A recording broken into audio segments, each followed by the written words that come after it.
এরকম একটা জাদুকরি মশলা থাকলে যে কোনো মাংস রান্নায় আপনিই হবেন সেরা। হ্যালো ভিউয়ার্স, আসসালামু আলাইকুম। সবাই কেমন আছেন? আশা করি সবাই ভালো আছেন। আজকে আপনাদের সাথে এমন একটা মশলার রেসিপি শেয়ার করব যে মশলাটা আপনারা একবার বানিয়ে 3-4 মাসের মতো সংরক্ষণ করতে পারবেন।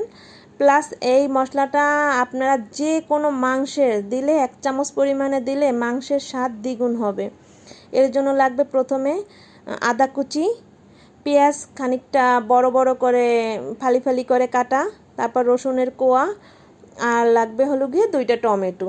আপনারা যে পরিমাণে বানাবেন সেই পরিমাণ অনুযায়ী আপনারা নেবেন। আর এখানে লাগবে এলাচ, জিরা, কালো গোলমরিচ, শুকনো মরিচ কয়েকটা, তারপর দারচিনি, লবঙ্গ আর তেজপাতা।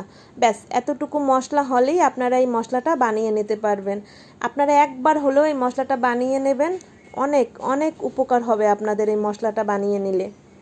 প্রথমে কড়াইতে বেশ খানিকটা তেল দিয়ে তারপর দিয়ে দেব পেঁয়াজ, ওই যে ফালি ফালি করে পেঁয়াজ কাটা, সেটা দিয়ে একটু ভালো করেই ভেজে নেব লাল লাল করে। যখন লাল লাল করে ভেজে নেওয়া হবে তখন দিয়ে দেব রসুন ফালি করে কাটা, মানে রসুনগুলো, আর দিয়ে দেব আদা কুচি। এটা দিয়ে ভালো করে একটু ভেজে নেব।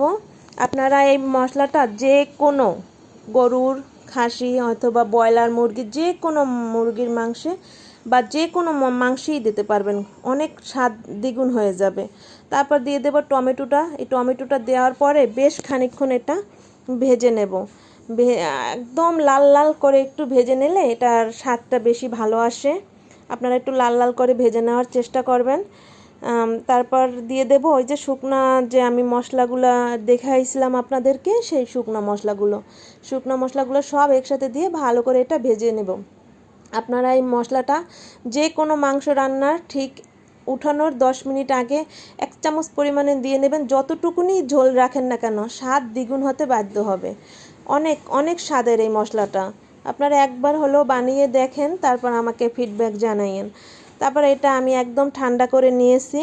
ঠান্ডা করে নিয়ে তারপর ব্লেন্ড করে নিলাম। আপনারা চাইলে পাটায়ও পিষে নিতে পারেন, কিন্তু পাটায় পিষলে অনেকটা সময় লাগে বা অনেক ধৈর্যের ব্যাপার।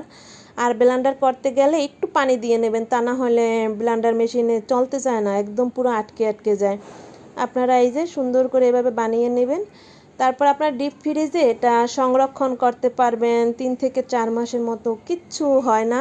আর আপনারা ঠিক তরকারি উঠানোর আগ মুহূর্তে 1 চামচ পরিমাণে দিয়ে নিলেই আপনাদের তরকারির স্বাদ দ্বিগুণ হবে। আজকের ভিডিওটা কেমন লাগলো সবাই অবশ্যই জানাবেন। আর কে কে এইভাবে এরকম যদি কেউ বানিয়ে থাকেন সেটাও আমাকে জানাবেন। এরকম মশলা বানিয়ে যদি তরকারিতে দিয়ে থাকেন। সবাই ভালো থাকবেন। আল্লাহ হাফেজ।